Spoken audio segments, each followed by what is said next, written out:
Welcome. This time we are together with Tim Feldmann. Welcome and thank you for sharing your time with us. Thank you, Cecilia and Jesper. It's so nice to see you again, Jesper. I haven't seen you for 30 years or something. And Cecilia, I don't know, did we ever meet before? No, I don't think so. I don't No. think so, right? So, yeah.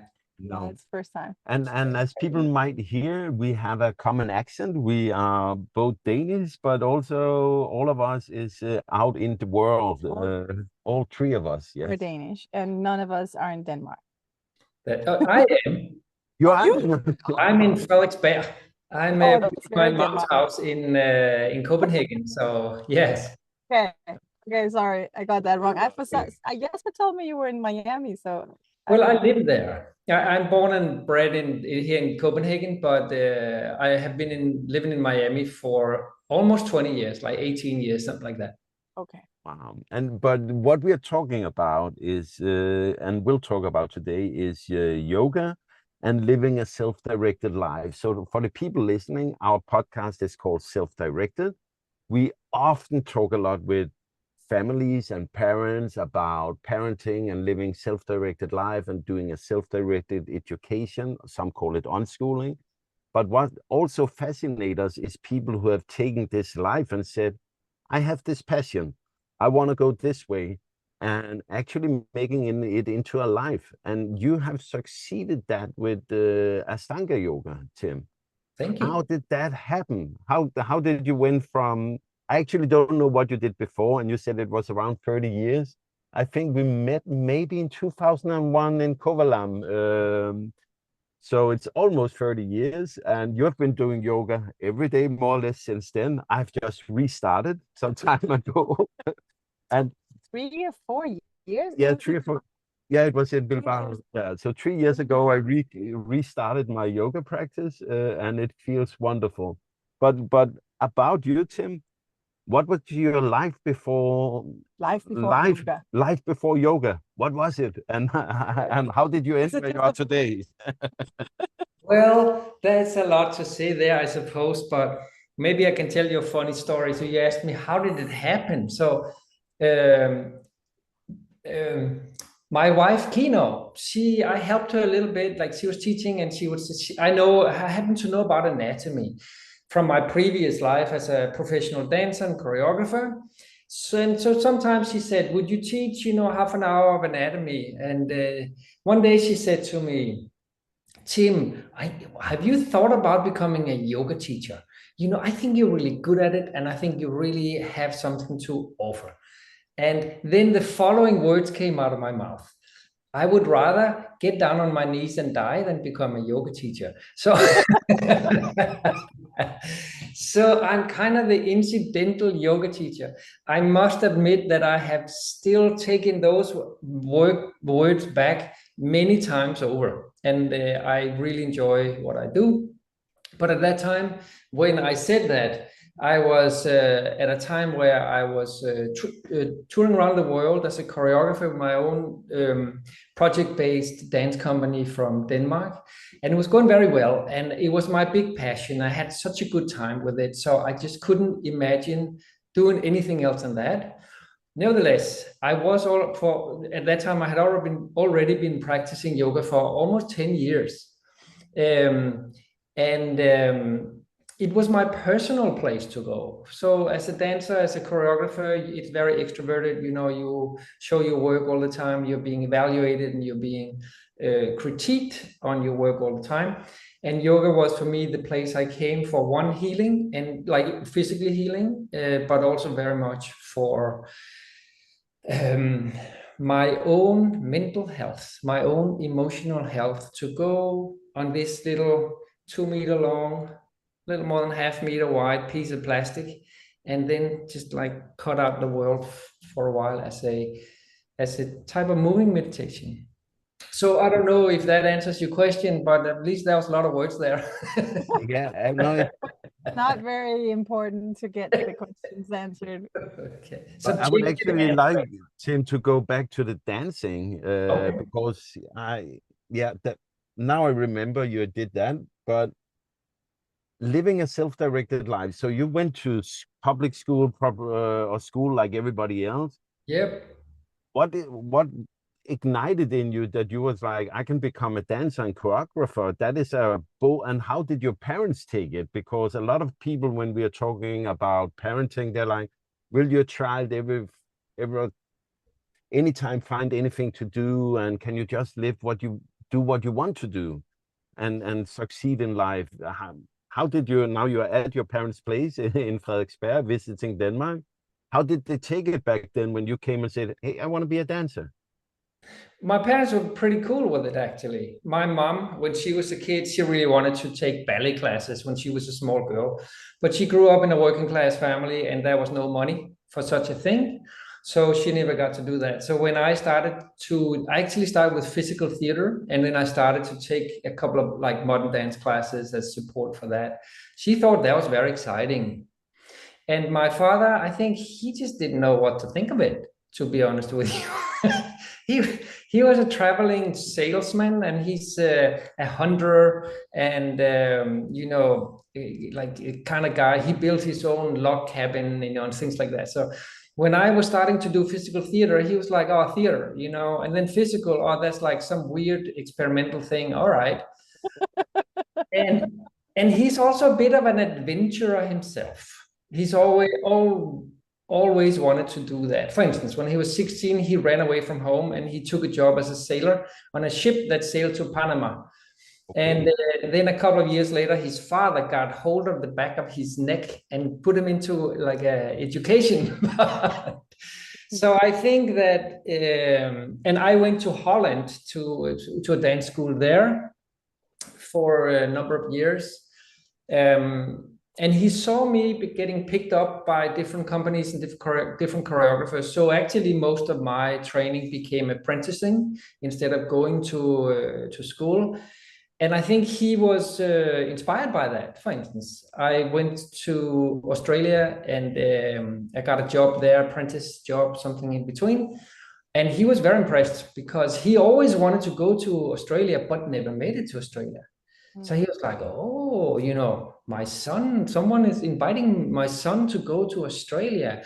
And I think he didn't really care if it was as a dancer or whatever it was. For him, that was, he got that somewhat. And my mom was inspired by what I do, I think. I should say also my mom was a health gymnastic teacher from Helle Godved's School of Gymnastics in Copenhagen. And later she re-educated as an Alexander technique teacher.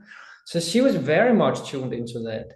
And my brother was teaching Tai Chi for 20 years, 30 years. So I think the whole kind of family is already looking for alternative paths. Yeah. But you asked me how I got into dancing, and that was through physical theater. And I met a guy called Kim Eden, who was at that time working together with Thomas Heilesen in a Danish experimental company called XMET. And Kim had just returned from Japan, where he had been for a year studying with Katsuo Ono, the Japanese type of experimental theater dance called Buto. And I met him and in a workshop. And I just fell completely in love with the whole thing. And that just took me into different kinds of dancing. I became more interested in like contemporary technical dancing. But that was I think the artistic seed that got me going with that. Nice. So now I'm the other way around curious. Then why did you become a yoga teacher? Well, then lo and behold, in 1992, in February 1992, I had just moved to New York to, see if I could make it there, because then you can make it anywhere. Anywhere, yes. Sinatra sings, right? And, about a month or two in, I was invited to Venezuela for a dance festival there on a Friday afternoon. Some friends took me up into the mountains, they call the Avila, and I didn't know what I was doing, so I unfortunately slid over a cliff and I fell down way, way further than I should have. And I should have died that day, but I didn't. But my body was pretty messed up, lots of broken bones and lots of stuff. And then it took me 2 years to rehabilitate, a series of surgeries, and I did all kind of stuff. And in the process of that, a friend took me to a yoga class in New York. I had moved back to New York, worked as a dancer.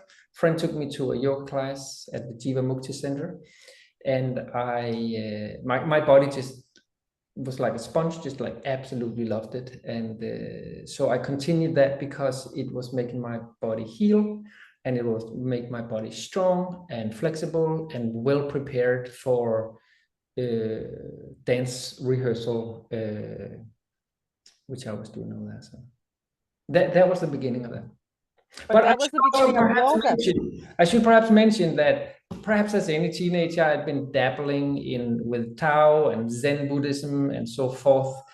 And I had been doing years actually of sitting practice while I went to dance school in Holland with in the Tibetan tradition of Buddhism. So there was a certain coming home for me going into yoga, because it had the whole strong physical aspect of dance, while at the same time it had a spiritual dimension, which felt a bit like coming home for me. I sometimes show people, when I talk about Ashtanga yoga, I show them Lino Miele's 50 his birthday present to himself when he turned 50, because the way he floats almost through the air. I'm 49 now. Yeah, young man. Not gonna make it before November, but there is. Make it. Yeah, I am. So I would like for us to talk a little about the love of understanding your body and moving the body. For me, I have been sitting in front of a computer for more than 25, 30 years. So I'm very contracted in my shoulders of all the stress of sitting there and working. And here last fall, I finally got around the knee myself and catch my hand on the back. And I almost cried with laughter and joy. I was like, what happened? It happened. It finally happened. And so, but as Cecilia said, I took it up again because when we travel, we sometimes invite people together with us. And we had my young cousin living with us for a month.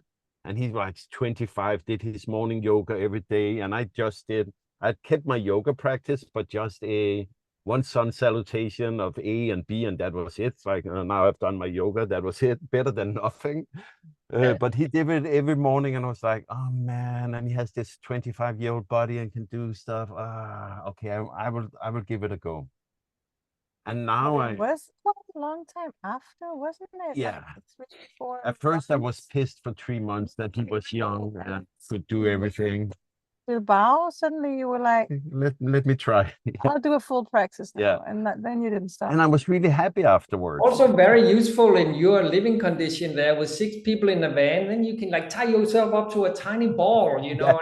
We need the flexibility on many levels, not just mentally, actually physically. You should see the dance sometimes when we brush our teeth, because the space is... It's very tiny. Yes. I want to say 80. Like a car seat, right? Yeah, 80 by 80. And we are 6 people. Just moving around each other with this little dance. Who needs the... It becomes a dance. You start to move like, okay, here's how going. I'll go over here. My leg coming over here. Everybody in the same rhythm. Yeah. But Tim, for me, I can understand how yoga still can have an interest, because I'm still so unflexible. Many places there's like a long time. I believe in 3 years my practice will be a lot better. Is there still goals for you to accomplish in yoga? Yes. So like, first of all, we got to define yoga to figure out what goals there is to accomplish, right? So yeah. I am now 58 and I'm past my prime in regards to what my physical body can do. Yeah.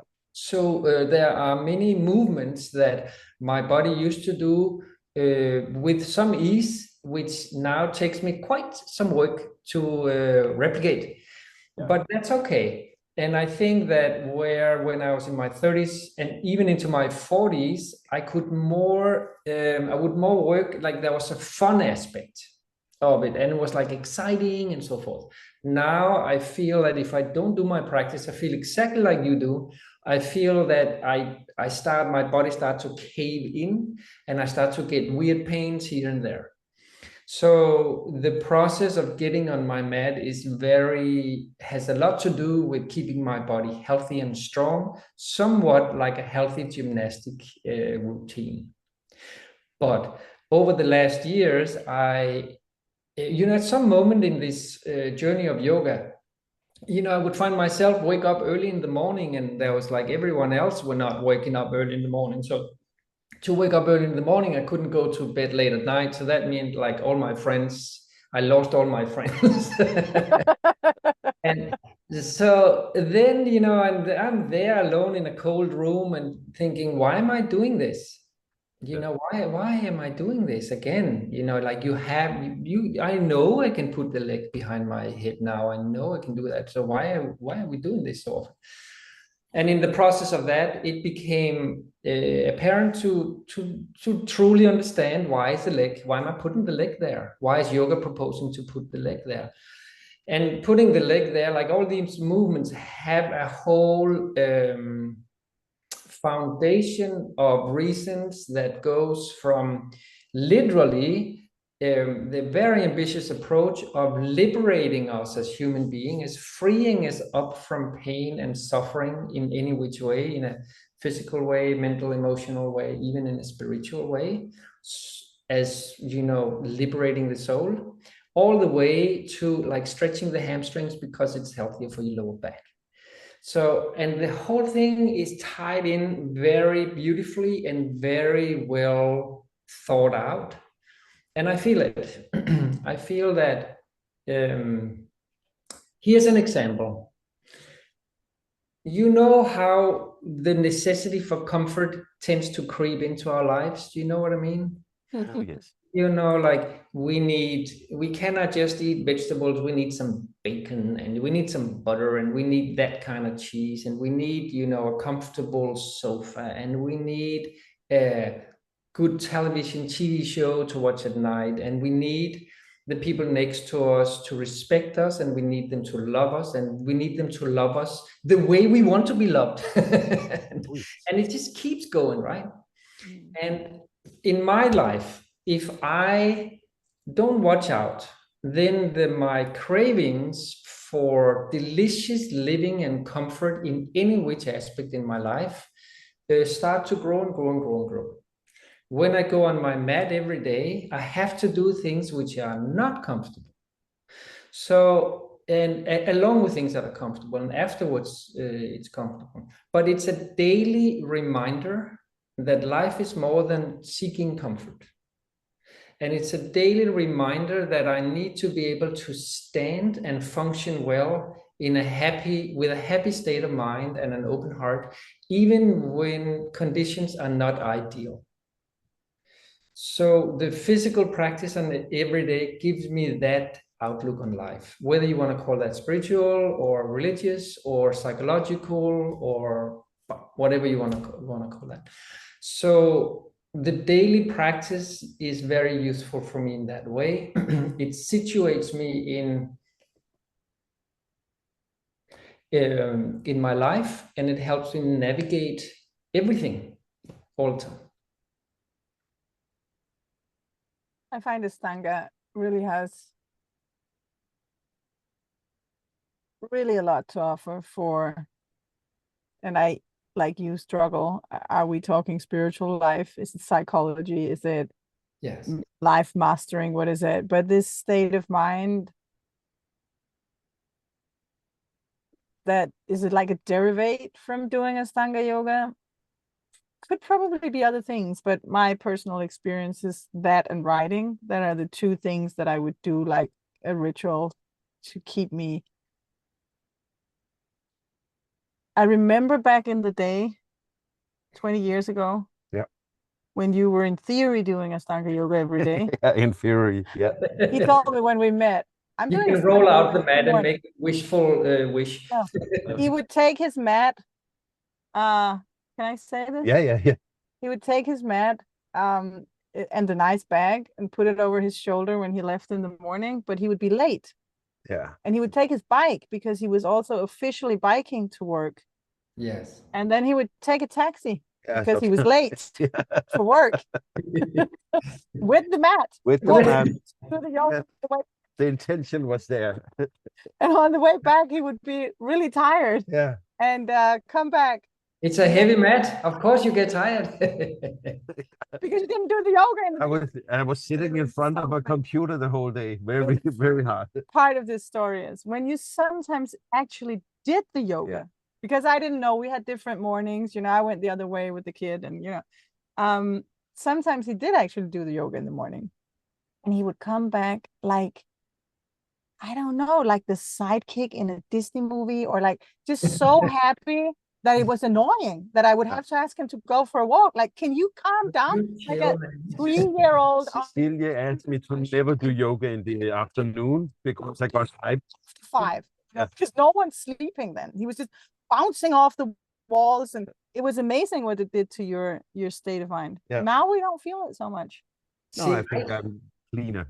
I think that whether it's yoga itself or having a class or a membership, or for that sake, like you there, yes, but just to have a yoga mat, made your aspirations clearer and secured that every now and then again you will get on it. I think for me, it's very important to have like a nail that I can go to. For instance, this morning I didn't practice for myself, which I mostly do. I went to my friend Eskil here in Copenhagen, Nørrebro, and I went to his yoga shala because I just needed someone to, put an eye on me so I didn't cheat too much, So I didn't do a Jesper today. No. You know what I mean? But you know what? But Jesper, I remember you from Kovalam. I remember you practicing there every day. Yeah, I did. But then, 2001. then came some years where I didn't. Okay. But the fun story about Eskil is he's the reason I run every day. Yeah. So every time we had a child, after some time I started to reignite my yoga, and it was a little hard to get into the habit because you sleep a little, and so I think it was after child number 4. Yeah, a lot of excuses. I went into the yoga shala. I was there one day. The one at Bleidomsvej? Yeah, I think so. Is it at Bleidomsvej? Yes, Yeah. next to Panum Institute. Yes. Yeah, and so I was there one morning and tried to reignite myself. And he said, "But yes, but see you tomorrow. Then you're doing really good." And I said, "Ah, man, I can't. I have 4 kids." And then he looked at me and said, "I can see you have the strength, but you really don't have the stamina. You should do it more often." And I got so pissed at him because he was right. But I was for years. So I said to myself, "Oh man, that stupid guy, I will prove him wrong." So I made myself a commitment that I could show him stamina. And you're welcome to share the story with him. Well, it's on the podcast. Yeah, that was like, I would show him Sometimes stamina. good things can come from anger, right? Yes. So I decided to run 1 kilometer every day, and I've done that since for 11 or 12 years now. Before it must be 12 years, yeah. Yeah. I think a routine like that, that just gets the heartbeat up and going a little bit. And I think as we grow older, it becomes more and more important. When we are in our teens, 20s, 30s, we can get away with a lot. Health is just there. We start to enter our 40s, 50s, 60s. We can, I feel it very much here in my 50s. There's a lot of stuff I can't take for granted anymore. Yeah. Like how I eat, when I get up, all that stuff. What have yoga done for you in your life? How has it? What is the most important part of yoga for you? I think my question is. That's a very good question. It's so, I have made my hobby or my healing practice become my entire life, my professional life, and my entire life. My wife is a yoga teacher and practices every day. It's all I do. And when I don't practice by myself, and I go to India once a year, and I just this year managed to set up a situation where two of my dear philosophy teachers from Mysore in India, where I can study with them on Zoom, which I haven't been able to do all these years. So now every Wednesday and Thursday, I study with them online also. So right now I'm chanting every day to try to learn the Bhagavad Gita, to try to learn to chant the Bhagavad Gita and some other texts. So it's my entire life that this is what I do.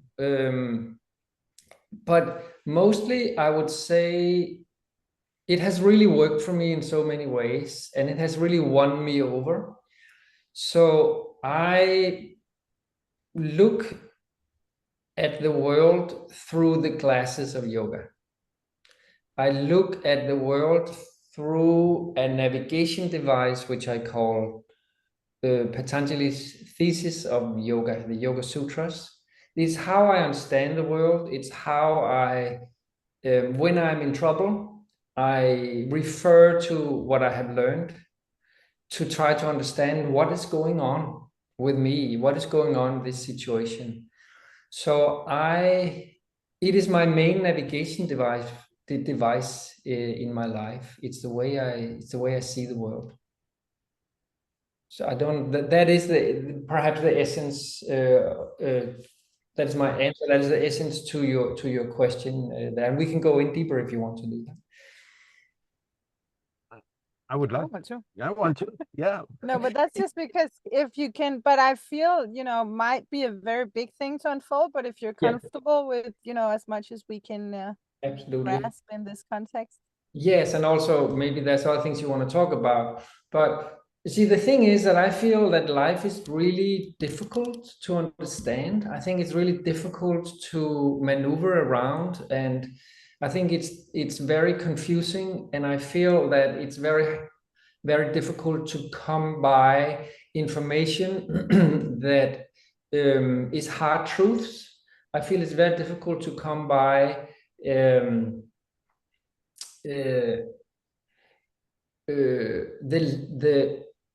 the absence of doubt. It's like everything I do, there's doubt. Like I'm hungry, then I go to the refrigerator. Before I go to the refrigerator, I think, oh, should I eat now? Do I have too many pounds around my waistline? Should I wait a little bit? And then I open the refrigerator, and then there's a piece of cheese and there's a carrot in there, and then I'm like, oh, which one should I eat now? So I just feel like my entire life is these questions, and not only questions but also dilemmas. It's like I pass the donut store, I want to eat it. It's like, wow, something inside of me go, give me a donut. And then like the other part of me go, no, donut is bad for you, And so there's, you have to like weigh all this kind of conversation up. Right now, for instance, I'm like thinking, am I talking too much? Am I moving the conversation in a direction that you actually intended? Or am I just talking about something that's interesting to me? So I feel that's that's just constantly questions for me in this in the world. Also, I tend to overthink things. There's no doubt about that. But so coming from just like feeling life is really confusing, and I feel that I have had very few influences in my life that has done a systematic, methodical job in attaining wisdom. Everyone just flies by kind of what their parents told them and what their teachers happened to tell them. And now I feel that after all and I've gotten some great advices over the years from people, but now I feel I am studying wisdom, and I'm studying wisdom from a set of people through centuries that has really taken their good time to reflect, to contemplate, and to meditate on how to live, how to be happy, how to live in peace and minimum friction and harmony with oneself and with other people and the world and so forth. So I feel I am the university of wisdom, and every now and then a little bit of something seeps in. And I can't, you know, as we say in Denmark, jeg kan ikke få armene ned. I can't get my, it's like so exciting to get some information like that. But as you can hear, I could also have studied political science and like become a Democrat or a Republican or, you know, or a libertarian, or I could have become a Christian or anything. I think there's many possibilities out there in the way that we're trying to approach the understanding of the world. This one just really works for me. And I'm not saying it works for everybody. I just say no, but it has the combination where the body is included in the understanding of the world. Where sometimes when I hear people talk about they talk about mind and body like it's separate, and I think our understanding of it is separate. But sometimes I'm like, hey, it's my body. I am. It's not my body. I am. Yes. Everything here. And we also have that in yoga. We have a century-old discussion between the practitioners of yoga and the scholars of yoga, the pundits, and they don't always agree. You know, it's a different experience to know what a deeper state of absorption is, dhyana, that is called in Sanskrit, from a practitioner's point of view and from an intellectual point of view. It's two different things. So, and they're, you know, arguing, oh, it's this, and oh, it's this, you know. So it's that again is a confusion for us. Yeah. Yeah.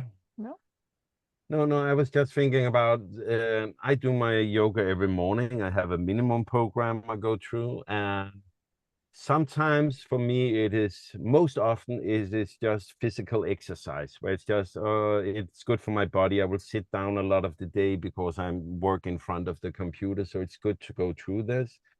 Most often I cheat in more than 90%, where I'm like, I listen to something, a podcast, something to get the time going while doing it. But then there are the days where I do it without and are present in the body, which can be both terrible, because it's not always nice to be present in the body in an exercise. I know what you mean. But sometimes it's also really wonderful to connect the breath and the body. And right now, while I'm talking about it, I'm like, oh yes, but tomorrow you should try doing it without audiobooks or anything, and just be there in your body. Give yourself that time. But for me, it's easier to keep the stamina, and okay, I'm doing it today if I put in a podcast, for example. Yeah. Well, it sounds like you are a very realistic and also very honest man, and with a minimum amount of pride. Yeah. So that is very yogic values, you know, that is very honorable. But I think, like in general, in yoga, it is proposed that whatever support you need, you take.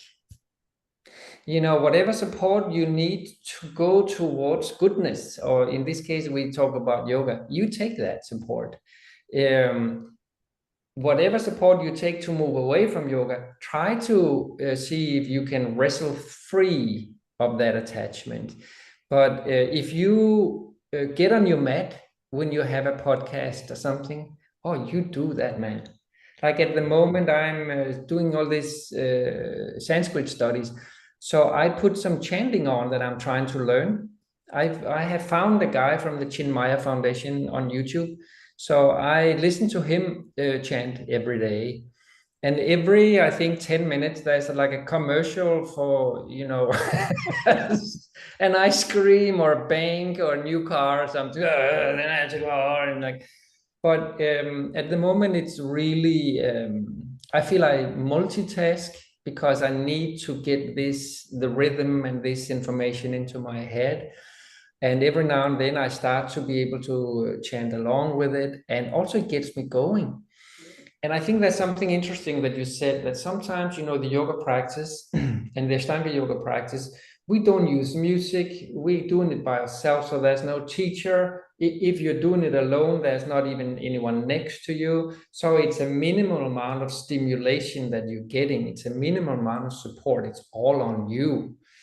So good on you for doing that. But in the process of that, I also feel sometimes it just gets too intense, man. It's like I feel so much, and what I feel is not necessarily comfortable. I'm sleepy, I'm sore, I'm stiff, I ate too much yesterday, my mind is going crazy, whatever it is. And if I can just get a little bit of distraction, not to get so over flooded by the discomfort. For instance, I put some chanting, you put like a podcast. I think that's okay, and then there'll be other times where the practice comes a little bit easier, then we do it like that.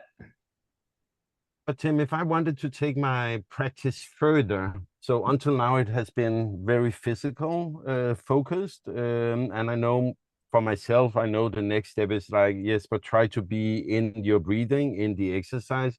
But if I wanted to understand some of the philosophy around yoga, what is a good starting place? Is there a good book? Who is talking about this, where I can broaden my horizon? Oh, that's so much. That's endless amount. Okay. I think the problem is more to figure out where to start than to figure out if there is some information. But if I may, in your case, if I may give a suggestion, do you remember that Lino Miele back in the days, he taught us that we do Ashtanga Vinyasa yoga by the methodology of the Tristana. Can you remember that word, the Tristana? Nope. Okay. As I said, no pride, a lot of honesty. Yes. So Tristana means three, three means three, and Stana means principles or pillars. So the three pillars of yoga is asana, pranayama, and dristi, which means the movements, the breath, and your concentration. So, or your state of mind, your focus of the mind. So if you want to go just a tiny bit deeper into that aspiration of doing more real yoga, here would be the proposition. Let's say that you do your Surya Namaskara A, and you go into down dog, and now you're there for 5 breaths, right? So as you enter that movement there, and you're a little bit, now the body's a little bit still, you can keep trying to get your downward facing dog a little better, straightening the legs a little more, pushing the arms a little more, whatever it is that we're doing to get into a good down dog. If you do that, we say you're only concerned on the physical. So a recommendation is move your body into a reasonable physical shape, reasonable physical state. When it's there, change your mind to your breath. Observe your breath, and then move your breath into a reasonable state of breathing. When you're there, then change your focus to your mind and move your mind into a constructive state. So what is a constructive state? Yeah, I was like, what is a constructive state? Now, first of all, I think that's different for everybody. But a non-constructive state would be one that goes, I hate this. I am never going to get it. This is awful. I think I should go and buy donuts now. I'm a bad person because I listen to a podcast. Why am I doing this? You're an idiot. There's a good reason that my mother never loved me. Whatever it is. The whole negative radio. The whole thing, Yeah. So that state of mind is not supportive. If we imagine that it was a teacher who said the words to us at that moment that we're saying to ourselves there, we would never go back to that teacher. No. So if we can change, and it changes the conversation inside to be supportive. And it doesn't need to be quintessentially yoo-hoo. It just needs to be supportive. So at least I can say there's another truth here, and that is I am here, and there's only 4 breaths left, and I can take 4 breaths, and I can, and I know that if I do 3 more of these down dogs, I'm going to get a little stronger, and I'm going to feel better after, even though it doesn't feel so good right now. You know, even that kind of moderation of the mind space changes the mind from a non-supportive to a supportive. That particular principle in the Buddhist tradition, they call it cleaning the mind, cleansing the mind. Just like we brush our teeth. Wake up, you have a bad taste in your mouth, you take your toothbrush and you put some toothpaste and we go like this. And then what happened? No, we have a good sensation in the mouth. Other people's gonna like us better too. So the same thing with the mind. Why not clean the mind a little bit every day? And I think the thing is that none of us in our culture has learned to clean our mind every day. We just, the mind's the mind. I have a thought. It's how can I get rid of the thought? No one knows. Just take the mental toothbrush and do a little cleaning. So that is the Tristana method. Get a little reasonable body, get a little reasonable breath, get a little reasonable mind all the time. And we can use it even, you know, when you're driving around the ring road around Berlin, you know, or wherever you are. It's also the same idea. So I would start there, but I can only propose that because you have a practice. Yeah. What to do if you don't have a practice? Then it's more difficult. It's much more difficult. Then get a practice, some kind of practice, running, you know, as per Eskil or whatever. Yeah. Get a practice. You can hear I drank the Kool-Aid, right? Yeah, no, but it's a Kool-Aid I like. I believe in this thing. It's one of the things I've kept this in my body, mind, and soul for more than 25 years. I've been wanting to at some point be there, be present in that way, and it is growing on me. Let's talk a little about Miami. And so you moved to Miami and you have created a yoga studio. So if people want to find you, where do they find you there? Yeah, so I met this girl, Kino MacGregor. She's a little bit of a celebrity in the yoga world these days. And I met her and we tried to move to Denmark, but she thought that the weather was awful. How could that be? See, I was like, what's wrong with her, right? It's like, change your mind. So, Yeah. and You work a lot with that. Oh man. yeah. I'm actually, you know, I just got in and my clothes is slightly wet from this raining here today. Anyhow, yeah. so she said, I can't do this, man. So then we moved to Miami, and the weather is considerably better in Miami than in Copenhagen, I must admit. So, and then we opened a yoga center there we call Miami Life Center. And we've been in business for 20 years. Over there, we opened 2006, so 18 years. Yeah. And it's gone really well. And somehow we have managed to be worldwide. I'm not sure if it's recognized or despised, either of those two. But it's gone really well. And during COVID, we bought a building. We bought an old warehouse and we fixed it up, which is kind of like an old punk rock life dream of mine. So, and now we're running that over there together. So, and but I'm not teaching there very much. I'm teaching just like workshops sometimes and some longer intensive. Every June we have a course together where we are going more intense.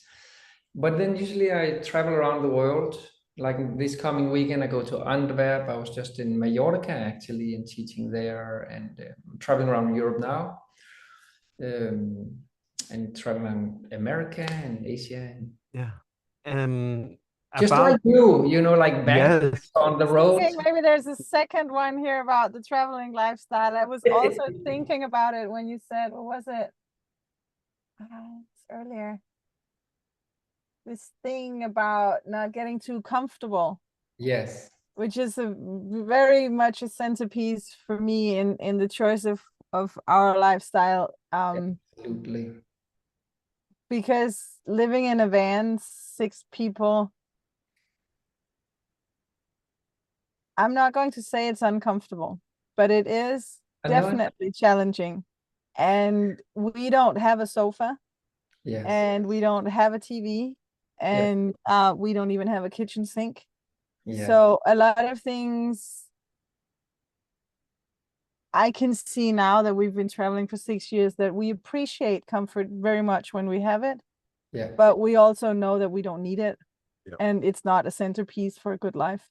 Yeah. So, but I was just, now that you talk about all this traveling, I'm like, oh man, we have an entire theme here we haven't touched upon, but time is running out. So you have a yoga shala in Miami and you live in Miami, except you're never home. Is that? Well, I would say I am in Miami about half the year. Okay. And then I'm somewhere else the other half. And it's like 1 weekend here, 1 week back, 3 months in Asia, couple of months back, you know, like that all the time. So yeah. Okay. With a background in choreography, have you ever wanted to make your own yoga choreography, or maybe saying, oh, this, I would like to add an extra movement here because it's not totally in dance sync? If you get my question. Yes. The answer is no. No. I like I always worked within, like as a dancer, as an artist, I worked on what was perceived cutting edge experimental stuff. Breaking all the rules all the time kind of was the idea. And I have since found my immense value in the traditional approach. So I'm practicing very traditionally as per how yoga has been taught for centuries, with a teacher who is very strict on making sure we follow the rules in regards to our physical practice. And then I'm all these classes I'm taking philosophy. It's all about understanding these texts that are thousands of years old, actually. And trying to understand how they're relevant for me and how they're relevant for other people and how they're relevant in the modern world. And so if I should say it in a little bit different, if I answer your question in a little bit different way, it's very rare that I look outside the form for an answer. It's like I look deeper inside. Where can I find an answer to this question that I have? And then I start to look inside the forms, inside the text, inside the philosophy, inside the practice in itself. Because time and time again, I have found that yoga, the philosophy of yoga, answers these questions and helps me unfold and find freedom by searching in and so forth. So no, I'm not. But my not old inventing new yoga poses. They're also asking me, they're like, "Don't you miss the creative aspect?" I'm like, "Nope." Wonderful. Well, it is time for us to round up, and I would love for us to meet up one day traveling and immerse ourselves in yoga and talks about philosophy and life. If I can get you to mention where people can find the Life Center and your personal page, and also if they want to see some of the practices Kino have made.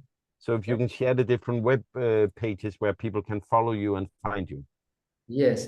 So our yoga center in Miami is called Miami Life Center. The website is called www, what a surprise, miamilifecenter.com. I have a personal page where my travel schedule is on, and very creatively, it's called www.timfeldman.com. And, And if you're interested in my wife, what I would do, I would just Google Kino yoga or Ashtanga, and then a bunch of stuff comes up. She also travels and teaches, and she has a web portal where there's a ton of yoga information and classes and workshops and fun stuff called omstars.com. Perfect. We put it in the show notes. We will put it in the show notes. Thanks a lot. It was wonderful talking with you today, and I will take the next step and try to be more present in my breath for tomorrow's yoga practice. See how you like it. And Step don't 2 of 3. Step 2 of 3, yeah.